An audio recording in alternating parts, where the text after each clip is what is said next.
Olá, bem-vindo ao canal Servo do Reino, tudo bom? Que bom que você clicou nesse vídeo, que bom que você está aqui.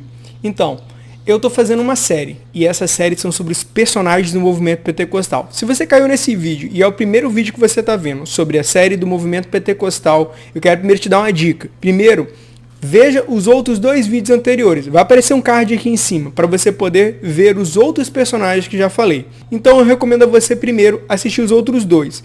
Ah, ele é sequencial, eu preciso realmente assistir? É interessante, porque os personagens que eu vou citando acabam aparecendo nos episódios anteriores e vão embasando aquilo que eu vou falando. Se você não quiser apenas seguir aqui, sabendo que vai ter dois outros capítulos que você não viu, que pode ver depois, sem nenhum problema, então, ok, aí já é com a sua conta em risco. E outra coisa que eu queria te pedir, além disso, dessa dica que eu estou te dando, eu queria te pedir um favor. Eu queria pedir primeiro que você curtisse aqui, compartilhasse esse vídeo e seguisse o canal se você não segue. Se você segue o canal, clica também no sininho. O sininho vai receber uma notificação toda vez que tiver um episódio novo dessa série ou toda vez que tiver um vídeo novo no canal. E é muito bom.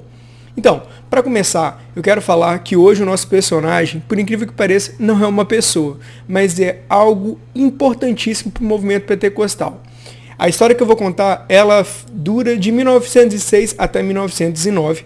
Ela, na verdade, conta a história do personagem que se chama Rua Azusa. Isso mesmo, nosso personagem é uma rua que marcou a história do movimento pentecostal.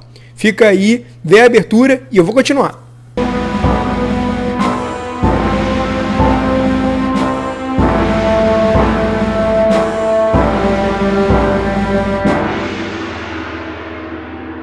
Como eu já havia falado no episódio anterior, o Seymour, que é um dos precursores no movimento pentecostal na Rua Azusa, acontece um momento em que ele é batizado com o Espírito Santo e a Rua Bonnie Clay, que era onde ele estava residindo e onde havia as reuniões, já não estava mais suportando o lugar. Então ele procura um outro lugar, um lugar maior, mais amplo, onde poderia caber as pessoas e onde realmente poderia ter uma maior notoriedade. A história que eu vou contar da Rua Azusa, ela é um pouco longa e eu também não quero me prolongar muito nesse vídeo, então eu quero que você entenda primeiro que eu vou dividir em partes. Essa é a primeira parte da história da Rua Azusa e a própria Rua Azusa em si tem dois momentos. Eu quero contar a história que vai de 1906 até 1909. A Rua Azusa, ela não é uma rua muito famosa na época, né? Na verdade, a fama dela era, um descrédito. Era uma rua que pessoas pobres, pessoas que não tinham muita cultura, pessoas negras estavam nessa rua. Antes, o lugar onde o Seymour vai escolher onde estaria a igreja, a primeiro momento era uma igreja, a Igreja Metodista Episcopal Africana. Esse terreno da igreja tem mais ou menos os 900 metros quadrados. Onde estava essa igreja africana episcopal, ela na verdade sai dali porque antes a Rua Azusa em Los Angeles, ela era uma rua famosa, era uma boa rua, mas aí com o tempo foi passando o movimento, teve a questão do movimento industrial, todo aquele desenvolvimento do comércio, e a Rua Azusa começa a virar uma rua de gueto, uma rua pobre, uma rua de má fama. E a igreja vai para um outro bairro, vai para um outro lugar, e aquele lugar fica meio que abandonado. E nesse abandonado que ela fica, aí aquele terreno vai virando estábulo, vai virando casa para as pessoas, vai ficando abandonado, totalmente degradado. Nesse momento, o que o homem vê é um lugar perdido no meio do nada. Mas o que o Seymour vê é a oportunidade de falar da chama que ardia em seu coração do movimento pentecostal. E aí, naquele lugar de mais ou menos 900 metros quadrados, o Seymour começa esse movimento chamado movimento pentecostal que acontece durante o período do século XX. É importante primeiro destacar algumas coisas. A primeira coisa é que ainda permanecemos sobre um Estados Unidos totalmente segregado, sobre um contexto totalmente racista, e outras coisas que também precisamos notar é que essa segregação é um dos problemas também que o próprio Seymour vai enfrentar. Outra coisa que a gente também precisa saber é que quando o Seymour vai para este lugar é porque ele precisava de um lugar com maior espaço. E a Rua Azusa, o templo que tem na Rua Azusa, tudo nele é incomum. Tudo nele é incomum. Tudo nele é diferente daquilo que nós poderíamos imaginar de uma igreja. Primeiro porque ele não começa de fato como uma igreja, é apenas um movimento, era uma reunião, era um lugar, um espaço para que crentes de outras denominações viessem a ouvir falar daquilo que parecia novo, daquilo que já fazia parte da história, que era a questão do batismo com o Espírito Santo, do falar em línguas.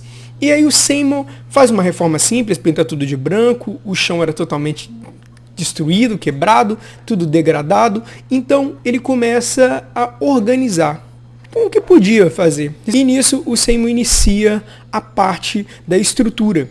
Não cabia nada, muito mais do que 40 pessoas ali. De 30 a 40 pessoas era pelo menos o que os historiadores da Rua Azusa e os jornais notificavam, que sentados não cabiam mais do que 40 pessoas naquele lugar. Era um prédio de 2 pavimentos, localizado em Los Angeles, e ali começou a crescer o movimento pentecostal. Ali começa a ser notório o movimento pentecostal. Ali começa a aparecer pessoas de vários lugares. A igreja da Rua Azusa, ela é incomum em tudo. É normal você ir numa igreja e você ver as cadeiras ou bancos virados para o púlpito. Na Rua Azusa, o púlpito ficava no meio do lugar, no meio. As cadeiras ficavam meio que ao redor de um banco. Não era nem um púlpito. Não podia se chamar de um púlpito. Era um caixote, onde quem sentia algo de Deus, uma palavra de Deus, uma ministração de Deus, ia lá. Os cultos na Rua Azusa começavam mais ou menos umas 10 horas da manhã e terminavam, em geral, à meia-noite. E aí? Difícil, né? Como é que nós, às vezes, reclamamos de cultos que duram 2 horas, que se o culto passa 10 minutos, depois somos uns reclamões. Olha que culto diferente. Um culto onde a liturgia não tinha uma regra. O que existia uma regra era a regra de o Espírito de Deus está no controle. Tem uma fala de uma das pessoas que frequentavam aquele templo da Rua Azusa que eu queria ler com você. Diz o seguinte: não temos nada planejado. Não temos medo da anarquia nem do espírito fraudulento. O Espírito Santo de Deus é capaz de controlar e defender sua obra.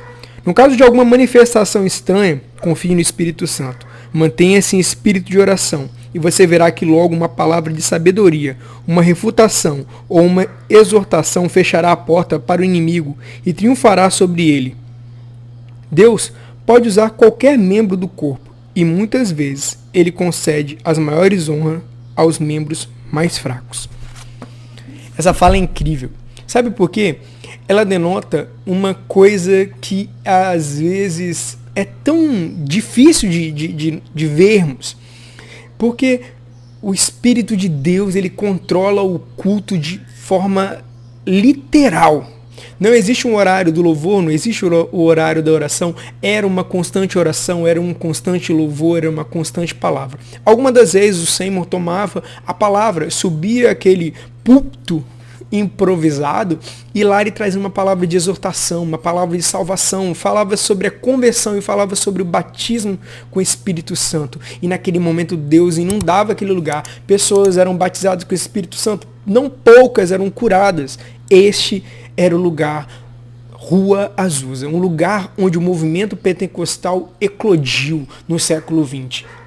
Quando Seymour começa aos cultos neste lugar, existem algumas coisas que vão acontecer no processo. Como eu havia dito lá atrás, não tinha uma organização nem litúrgica e também não tinha uma organização no sentido de igreja, porque não era uma igreja. Então eram pessoas que frequentavam suas igrejas, que iam até a Rua Azusa, ouviam aquela palavra, eram batizados com o Espírito Santo, mas retornavam às suas próprias igrejas.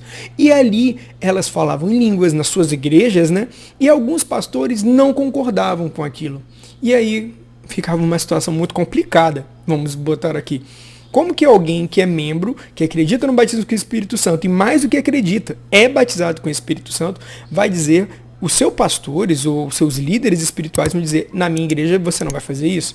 E aí algumas pessoas começaram a evadir das suas igrejas. Algumas igrejas nesse período, na verdade, acabaram até mesmo fechando, porque boa parte dos seus membros acabaram migrando para o movimento da Rua Azusa. E aí a Rua Azusa começou a crescer. Só que aí tinha um problema. A Rua Azusa crescia. mas ela não tinha ministros, tinha pessoas com seus cargos, não tinham pessoas nas suas hierarquias, e isso também era incomum. Tantas coisas incomuns estavam acontecendo na Rua Azusa.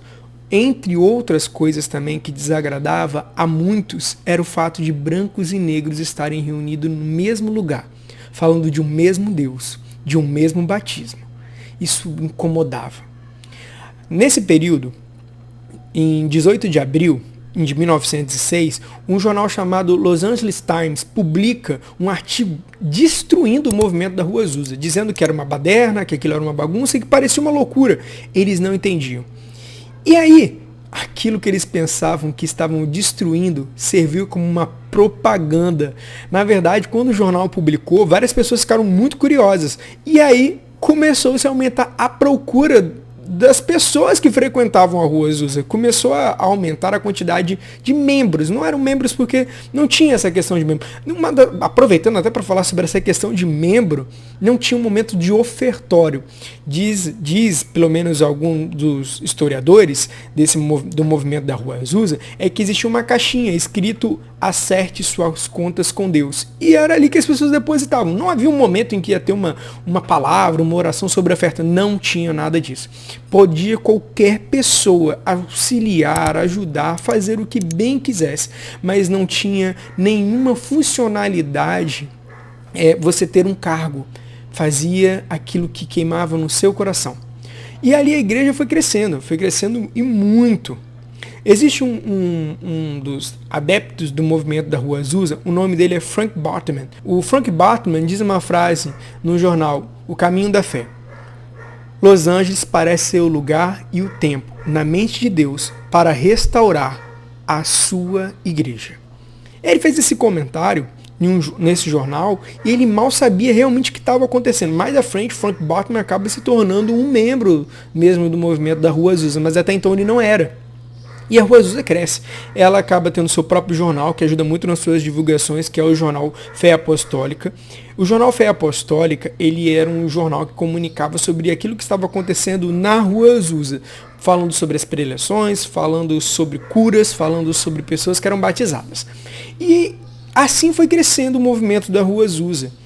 E aquilo que era a característica da Rua Azusa de 1906 até 1909, em 1909, existe uma cisão, um momento em que o movimento cai, declina. E quais foram os motivos que fizeram nesse primeiro momento da Rua Azusa ter esse declínio? Os mesmos motivos que fizeram a Rua Azusa ser forte foi o que acabou fazendo com que a Rua Azusa declinasse. Como? A sociedade não estava aceitando muito bem negros e brancos. A polícia constantemente interrompia o culto. Constantemente a polícia ia lá e acabava com o culto dizendo que aquilo estava causando uma baderna. Mas na verdade era uma grande motivação de preconceito. Eram questões raciais. Outras coisas, muitos dos líderes de igrejas não estavam felizes com o crescimento do movimento da Rua Azusa. Espalhavam mentiras e diziam coisas terríveis sobre aquele movimento. Diziam até que aquilo não era de Deus. Isso foi enfraquecendo por um tempo.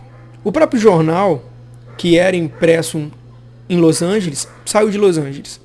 E aí, como ele foi rodar, ser impresso em outro lugar, acabou enfraquecendo a própria divulgação da igreja. E tantos outros problemas. Mas com certeza um dos problemas também sérios e graves eram problemas hierárquicos. Alguns membros, pessoas que estavam lá, não aceitavam o fato da esposa do Seymour ficar à frente, por vezes, do trabalho. Por acharem que uma mulher negra não era capaz de fazer aquilo. Preconceito. E aí uma questão de hierarquia. Queriam saber quem eram os líderes, quem eram os cargos maiores. Isso foi enfraquecendo o movimento da Rua Azusa. Mas mais à frente, essa história vai mudar. Porque afinal de contas, eu, lendo a história, acredito que aquilo não estava na direção do Seymour. Estava na direção do próprio Espírito de Deus. Eu recomendo a você fazer uma leitura sobre algumas histórias muito específicas e pontuais do movimento da Rua Azusa. Histórias maravilhosas. Histórias que vão tocar o seu coração por saber que o Espírito de Deus continua atuando, não só em 1906, mas também hoje. Pessoas ainda podem buscar o batismo com o Espírito Santo e serem cheias do Espírito Santo. Pessoas ainda podem ser curadas, porque o Espírito de Deus continua entre nós. Eu vou contar para vocês o que aconteceu depois do declínio de 1909 da Rua Azusa. Mas vai ser no próximo episódio. Então, clica aqui, curte, compartilha e no próximo episódio eu vou explicar como que a Rua Azusa teve uma reviravolta. Espero você, curte, compartilha e segue. Tchau, tchau.